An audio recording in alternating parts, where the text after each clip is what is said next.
It is Friday, October 24th. President Trump seizing all ongoing trade negotiations with Canada. Trade talks, he says, are off, terminated, insisting, you want to play dirty, we won't play at all. Prices in the U.S. falling again. Brand new inflation data released this morning, and it's a shocker. Markets rallying on the news. The Dow up 500 points at a major escalation happening today in the Caribbean. And the worst AG in the country, Letitia James, pleading not guilty this morning, speaking outside the courthouse and showing it's not easy being on the receiving end of the state. What goes around appearing to come around, and she's feeling it, feeling the pain. We'll show you. So because of these advantages, over decades our economy grew steadily more integrated with the United States through the Free Trade Agreement of the 1980s, the NAFTA Accord of the 1990s, and eventually USMCA agreement signed in 2018. Canada's trade increased by over 400% during that period, and our economy doubled in size.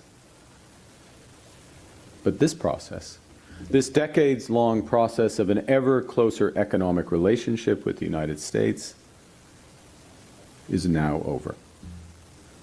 And as a consequence, many of our former strengths as a country, former strengths more particularly as our economy, strengths based on close ties to America, have become our vulnerabilities. President Trump announcing this morning that he is seizing all trade talks, trade negotiations, he says, with Canada, hereby terminated. Why, you ask? Because Canada, or rather Doug Ford, the Premier of Ontario, deciding to launch an anti-Trump, anti-tariff propaganda campaign targeting American voters. Specifically, he says, targeting red states, taking out a $75 million ad buy, which uses this doctored video or a selectively edited video of Ronald Reagan explaining why he's opposed to tariffs. This is the ad that Canada's blasting out across the states right now, specifically across red states. Watch. When someone says, let's impose tariffs on foreign imports, it looks like they're doing the patriotic thing by protecting American products and jobs. And sometimes for a short while it works, but only for a short time. But over the long run, such trade barriers hurt every American worker and consumer. High tariffs inevitably lead to retaliation by foreign countries and the triggering of fierce trade wars. Then the worst happens. Markets shrink and collapse, businesses and industries shut down, and millions of people lose their jobs.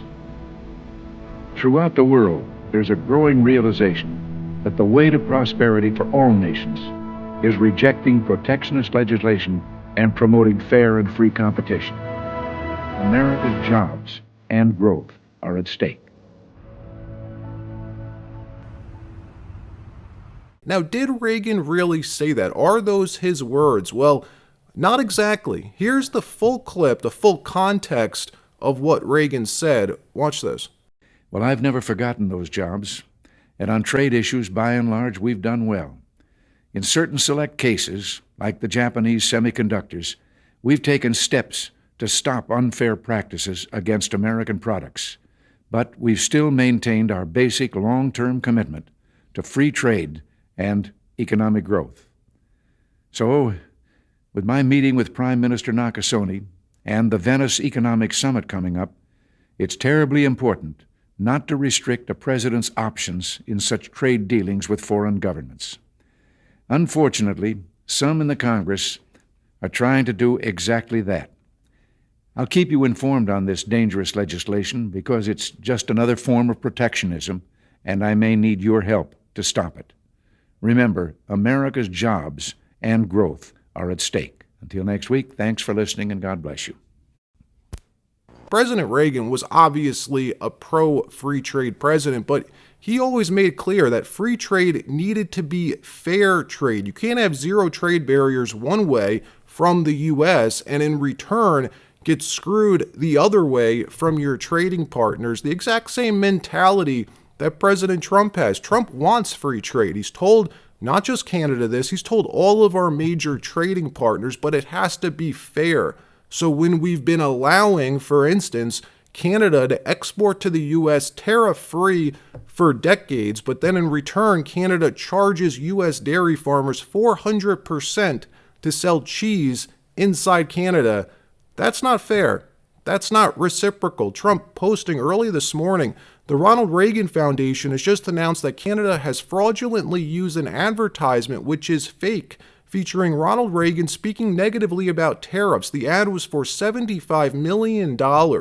They only did this to interfere with the decision of the U.S. Supreme Court and other courts. Tariffs are very important to the national security and economy of the U.S. Based on this egregious behavior, all trade negotiations with Canada are hereby terminated. Thank you for your attention to this matter. The Ronald Reagan Foundation posting this to X just moments ago.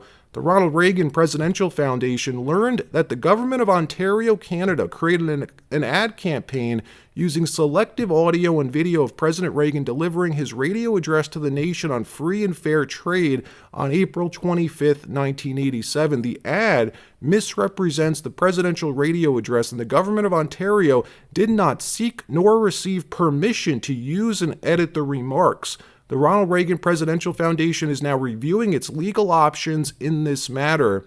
We encourage you to watch the full unedited video on our YouTube channel. Now, that's the video that we just played. Meanwhile, Doug Ford, Ontario's premier, the man behind this $75 million ad buy, is refusing to pull the commercial, saying he believes it will pit Reagan Republicans against MAGA Republicans, that's what he wants to happen.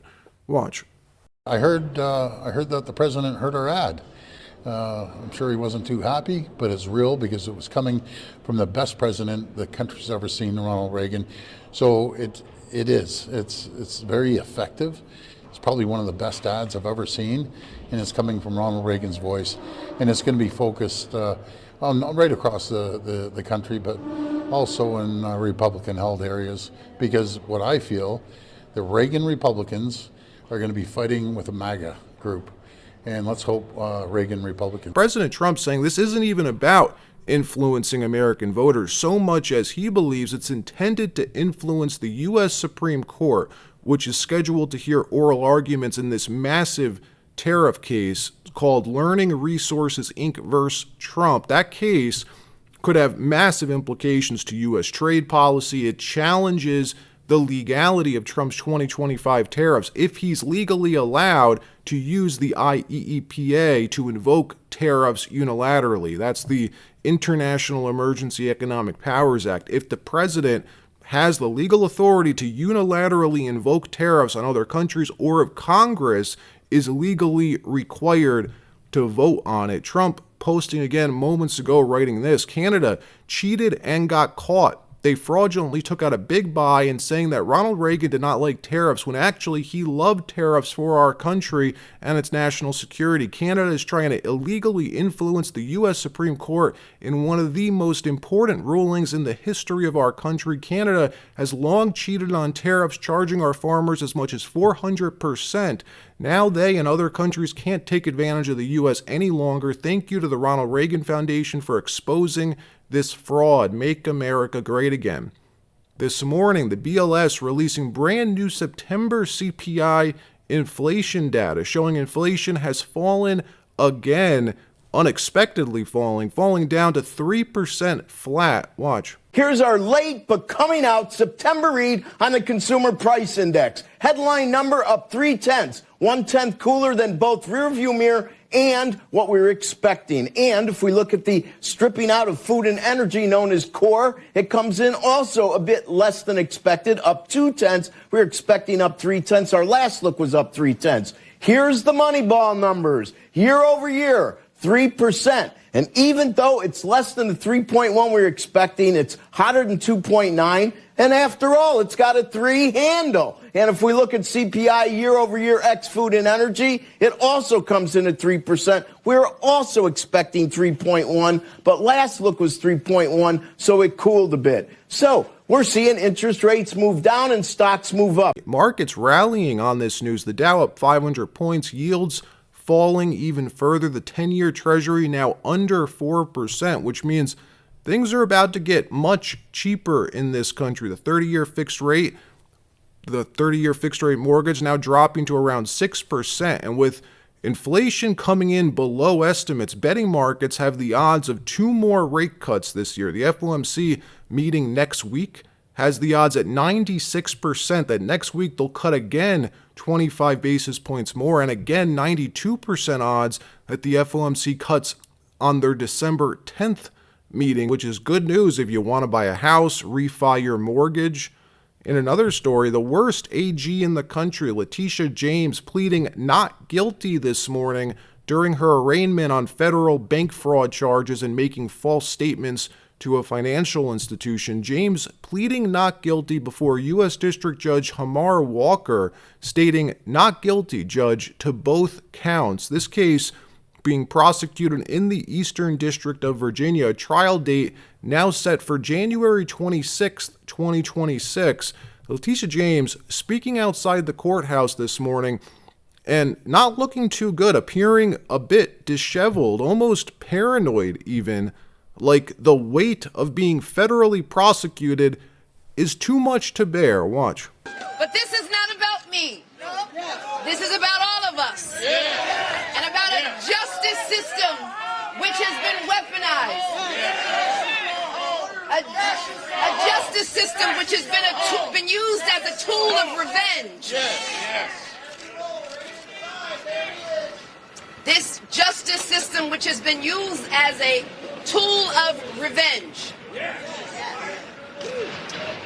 And a weapon against those individuals who simply did their job and who stood up for the rule of law.